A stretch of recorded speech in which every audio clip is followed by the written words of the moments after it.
ওয়াল্লাযীনা আমানু আশাদ্দু হুব্বান, তার অন্তরে যদি আল্লাহর সাথে মহব্বত সবচেয়ে বেশি থাকতো, আল্লাহর সন্তুষ্টিটাকে সবকিছুর উপর দিয়ে প্রায়োরিটি দিত, তাহলে এরকম কেউ তার জীবন থেকে চলে গেছে, কেউ আসছে, কোন দোস্ত নারাজ হয়ে গেছে, কিছু টাকা লস হয়ে গেছে, একটা ব্যবসা ছুটে গেছে, কিছু ক্ষতি হয়ে গেছে, এগুলোর কোনোদিন তার জীবনে কোনো প্রকার প্রভাব ফেলতো কি হয়েছে?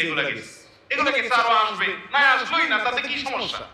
আমাকে তো আল্লাহর কাছে যেতে হবে, কিয়ামতের ময়দানে দাঁড়াতে হবে, সারা জীবনের হিসাব দিতে হবে। আমি সেই জায়গায় কি হিসাব দিতে পারবো, সেই জিনিসটা আমি ঠিক রাখতে পেরেছি কিনা, এটাই হলো আমার মূল গোলের জায়গা, এটা হলো মূল টার্গেটের জায়গা।